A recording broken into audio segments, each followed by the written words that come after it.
Imagine watching a movie with the star's doppelganger. Imagine. Sounds like a dream, right? What if that doppelganger was for the movie Nosferatu? Like Nosferatu?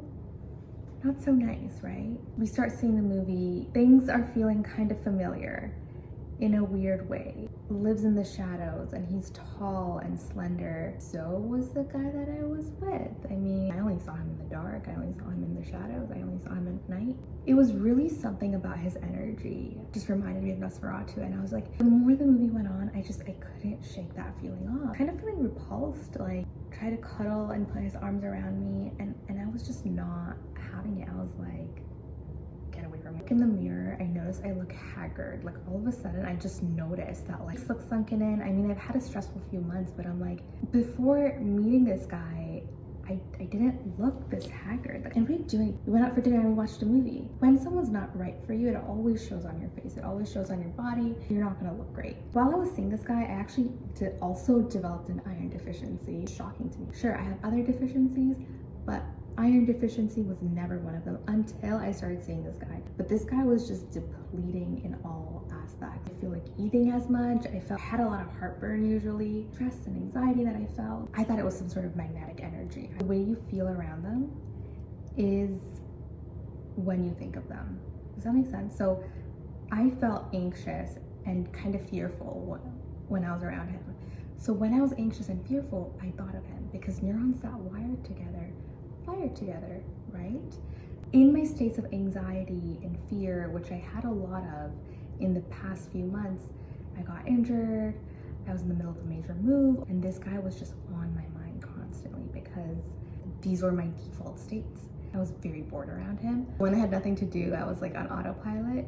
I also think about him, which is weird, right? Like looking back at it, but you don't associate it when you're thinking these thoughts. You're not thinking, oh, when am I thinking these thoughts? I mean, Nosferatu is like a very monstrous vampire, but like the other vampires that we're familiar with, they put together, have a lot of manners. They're a gentleman. They ask to be let in, they eat you. Same thing with this person, you know, he would ask to be let in, right? It's not that he was forcing his way in. So it's hard to be at face value, like, oh, this person's out to get me. It definitely didn't seem that way because, you know, when your energy is being consumed, you don't really notice it. If you're not fine-tuned to your intuition and your energy, it's like, oh, well, maybe I'm just tired, or, you know, I really like being around this person, but, oh, I guess I have work the next day. So it's easy for me to frame it as Nosferatu and be like, he's Mr. Nosferatu, but he's a human person. There's a lot of gray. They're not always a monster, and that's what makes it hard. Rarely do people have these black and white, even the most black and white person that lives their life in boxes is gonna have nuance, is gonna have a little bit of gray, and that's where we trip up, right? Like, I don't know, there's an idea of perfect, there's a concept, but the human existence is one that is flawed. A human existence is one that is dynamic, and that's why something that is not human is something that likes things that are not human-like perfectionism, you like control, you like things that pull you away from humanity. You don't want to connect with it, you want to control it. You like to be around it, but as only if it's in your container and you can harvest off of it, because there's no other way that you can engage with it, right? So that's why things like engaging with people that are energy vampires, sorry, that's my leg, is very dangerous.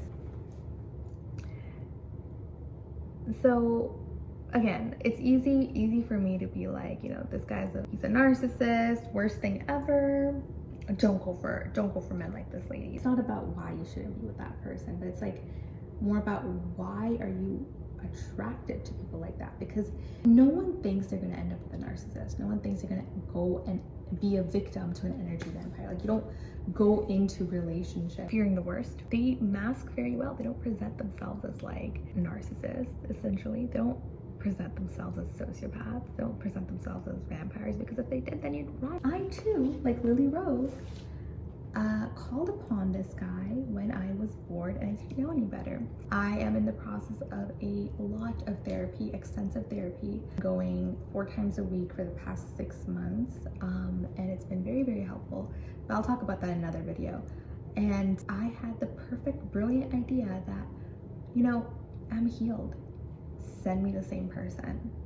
So I had seen this person last year, we dated. It's not like I was naive to his monstrous tendencies. Here I was, healed, or in the process of healing. So I was like, you know what? I can handle this guy. Like it just felt so magnetic. And after a year, I'm still thinking about him and would call him. It was like Lily Rose when she just couldn't get this guy off her head. When she was having really intense fever dreams. I was sick recently. Again, in my fever dreams, I would see this guy. When you're unwell is when you think about these people, because that's how you felt when you're around them.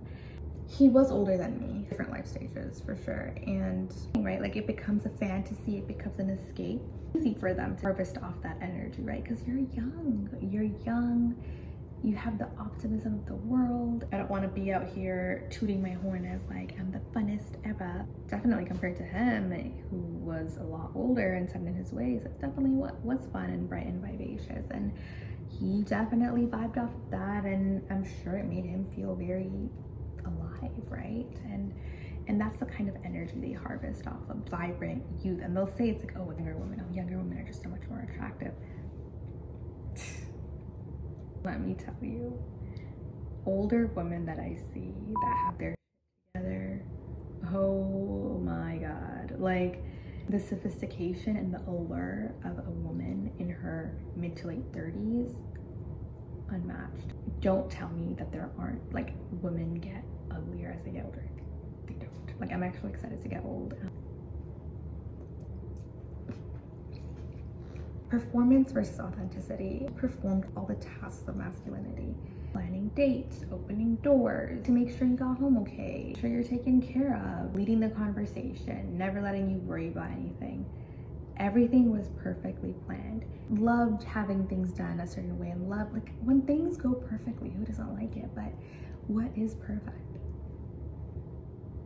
What is perfect? Not like me not having to lift a finger was the best thing ever. Of course, I can relax and chill. But what happens when you want to do something? Oh, you know, why do you want to do that? Or no, this is better. That's actually how we ended up watching Nosferatu, because I was kind of like, oh, well, this other movie that I want to watch. No, Nosferatu is like the peak cinematic experience. It had to be the best movie or the perfect movie. At first, I found it endearing and I found it charming. It gets to the point where it's like you're not taking into consideration my desires, my needs. Kind of like, then what are we doing here? We're just picking best decision every single time, because I know my best decision was definitely not to be with you right now, because there's no way. But I didn't make the decision to not see him anymore after I realized that he is the bad guy. It was only until I kind of went into the nuances that I was like, oh, I can see the good and the bad in this, and I still don't want it. Versus before, I thought I had to see, like, the reason why I was so attracted to him before and I went back was because I only saw one side of him, and I was curious about, like, are there other sides? And there are other sides, because he's not a vampire, he's a human, you know? I spoke earlier about the performance of masculinity. Anyone can plan dates, open doors, but embodying masculinity is a lot more difficult. Reality is a mirror, right? All relationships are co-created. There can't just be one entity deciding how things go. If I happen to be in a relationship with someone that has vampiric or narcissistic tendencies, that's because a part of me accommodated for that energy, and I have no shame in accepting that and saying, like, yeah, I really wanted that in that part of me. If you are performing femininity, right, you're only doing the gestures of it, you're not actually embodying it. How do you expect to find a man who's actually embodying masculinity? Right? Videos on YouTube that are popular about, like, how to be more feminine to attract the right man. They're good as a starting point, I think, but they can be dangerous if you're only using it as a tool to attract a partner. Because if you're making yourself something in order to attract something else, only going to be superficial, Eventually you're just gonna stop being feminine. Like, if it's not natural to you, are you just gonna be like, drop the voice, drop the act, drop the coyness all of a sudden as a woman to be like, well, this is what femininity should be, as some weird 1950s gimmick. Femininity, there's just so much more to femininity than that. Like, it's a beautiful, beautiful thing. And same thing with masculinity. It's just so deep and so nuanced, so rich, that you can't reduce it to just the gestures of opening doors, getting the dinners, doing the check-ins. But if it has no substance behind it, it's always gonna feel whole. That's how I felt in this. Like, when I was with him last year, I was performing femininity. A lot of it I was performing because I was kind of coming from a fight or flight. Then I felt a really, really strong attraction to him. But as I stepped into my actual femininity, feminine power, my essence, and what I like about being a womanhood, he became less and less appealing to me, and his masculinity seemed like more and more of a facade. You like how it makes you look to you, but also to other people. You like that you're with a younger girl that needs your support, so you feel good and it boosts your ego. There is no room for ego in relationships, because the ego will destroy a lot of things and it will cloud judgment. And there's a lot of ego involved between the both of us. My own issues with the ego too, or lack of ego, and it's just, it ebbs and flows, right? You look at the contrast. Think about being with the most masculine man. How do you feel? Very feminine, right? The toxic, like, the more masculine and toxic you get into the realm of like narcissists and sociopaths. Same thing with this guy. He had narcissistic tendencies. I felt like the very helpless, passive recipient of this, and it felt like a high. I've never felt this version of me come out, this passive, this helpless. Thought, oh, I must really like this person, that, you know, he's bringing this side out in me. It wasn't that. It was just the ego. It was just me wanting to be the damsel and having the fantasy of that. And it's okay to have the fantasy of that, you know, but it's just kind of like, you gotta know where that's coming from, or else you're gonna seek it out in unhealthy relationships, and that can end up ruining your life, right? Not really the fantasy, but like the reenactment of it. Karmic cycles, your subconscious, they're all very connected. If you don't acknowledge where certain things stem from, you're just gonna keep repeating them in different ways until you make the unconscious conscious. You're gonna call it fate, and you're gonna let it rule your life. That's one of my favorite quotes. He reminded me a lot of my parents. With my parents, they just weren't emotionally there for me, and not emotionally nurturing, not supportive. It's something that I thought was normal and I thought was natural. When it happened with this person, that this person was just not emotionally there or supportive or very emotionally blunted, I was like, oh, this feels familiar. This feels good. And again, neurons that wire together, fire together. Where's the other way around? These connections were being made between how this guy was making me feel, how my parents made me feel, and they were just like synapsing. And it felt really good. All these neurochemicals were being transmitted because it just feels familiar, it feels good. You know, humans are wired not for pleasure, but for comfort. And something that feels comfortable to you, even if it's bad, it can feel really, really good. And something that's good for you, if it's not familiar, it can feel really, really bad.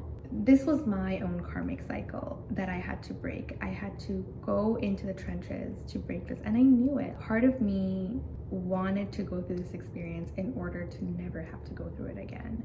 And again, I'm an advocate. Like, if you want to try out, like, if something's really bothering you, if something's really piquing your curiosity, why not do it? But the problem becomes that you keep doing it again and again. It's not going to be a repeated pattern, because it's just something that's not attractive to me anymore. This kind of dynamic, I can't tolerate it. This book I love, it's called Existential Kink. When you're turned on and when you're fearful or you're scared, it's the similar responses. Pupils dilating, heat in your body increasing, you feel flushed, you feel anxious, you feel short of breath, all these things, they're the same exact response. So my magnetic attraction to this person, my brain was thinking that this is some cheetah that I need to run from. My fight or flight was probably through the roof. My cortisol was probably through the roof. I was probably like, oh my, like alarm bells, and I couldn't think straight. And I was out here thinking it was true love, but no, this person was registering as dangerous and not for me. I did not feel this electric magnetic connection when I was with him. I only felt it when I was away from him. Lily's character too, when she's thinking of him and she's being pulled to him, it's like being dragged across the floor, and it's craziness, right? When she's trying to go to him, but when she's with him, it's just kind of like, okay, sir, give us nothing. You know, I'm not ashamed of this at all, you know, and I don't think that this makes me a less spiritual person. A lot of things that I see, they say, you know, if you're spiritual, you're gonna abstain or don't engage in things that you know are not you, right? It's very strong messaging around that. I don't believe in that personally, because relationships are a vehicle for you to obtain spiritual understanding, spiritual growth if you're with the right person. It can feel very rewarding. It brings forward things about you that you would have never questioned or come across before. It's a spiritual battleground within yourself when you engage with another person. It lights up a lot, and I think that's something beautiful and scary and chaotic, but it doesn't mean that you need to avoid it, and it doesn't mean that you need to be meditating on this perfect mountaintop or write the most beautiful affirmations in order to live your best and most abundant life. Just think that sometimes you need to face whatever it is that you keep attracting or you're attracted to, in order to understand why you're so attracted to it and why it's something that keeps calling you, right? Obviously, stay safe. If you're curious about something, learn. There's a lot of experience to gain, and that's something beautiful. It's also like, you know, this is in line with the hero's journey through the pits of despair, and you're coming out emergent. One I like to think of in this whole co-creation thing is the myth of Hades and Persephone. Hades in the underworld is like her subconscious. She was bored picking flowers all day with her mother, and she wanted to explore what it was like being a kept woman. So kind of manifested it, because then she became the queen of the underworld. Like Persephone, if you don't choose to step into your own power on your own, then you might be forced into a situation where you have no choice but to step into your power. It's going to be even more painful and even more chaotic. So why wait for that moment for Hades to pull you down, right? You don't need a Hades to necessarily do that.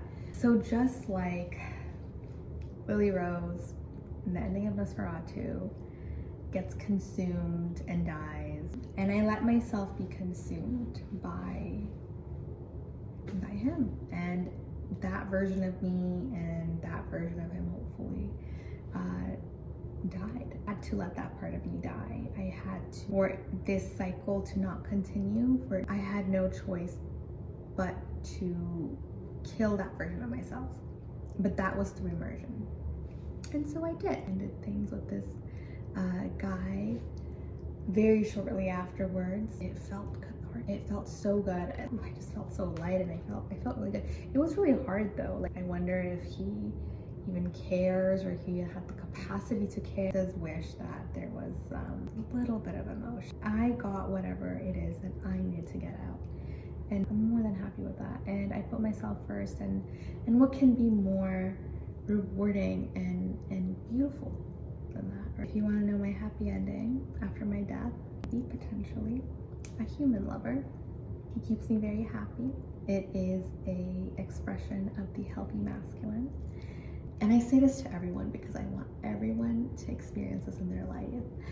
I feel like the world's most rare and delectable and limited edition dessert. I just feel like the way he treats me, the way he cherishes me, even if you're nibbling on your favorite dessert that there's only one left of, like, it's just like, I just feel like so good. I just like want to melt in his arms, you know. It just feels so nice. I guess a parallel to this felt with, you know, Mr. Nosferatu was, I felt like a piece of meat at a buffet, or I felt like, I don't know, McDonald's burger. Like, you're just kind of like eating it mindlessly, you're doing it because you're like, oh, I'm hungry, like I have to, like I must. The action is the same. The process is the same. The intent behind it and the care is very, very different. And don't ignore your energy, don't ignore your intuition. If something feels wrong, if something feels off, even if you have a silly thought of like, oh, this person reminds me of nosferatu a little bit, tap into that. Go into why you think that is, even if it is silly, even if it is a little weird and strange, because I think that's a lot of how our feminine intuition works, right? And don't get so caught up in the objective, because sometimes when you're checking off the objective list, things can feel good, things can feel okay, things can feel all right, but then if it looks good on paper, why does it feel like the worst thing? There is so much better characters to be than the main character of Empire movie. Don't choose to be the damsel in distress. You know, it's fine for a bit, it's nice as a fantasy, but if I had a choice, I would always choose being human, being with a human, being vulnerable, making the messy mistakes, living in chaos, living in imperfection, rather than looking at an empty mirror. I want everyone to be savored and cherished and nourished, rather than consumed and ripped apart and bled dry, because that's not what you're here for, right? So anyways,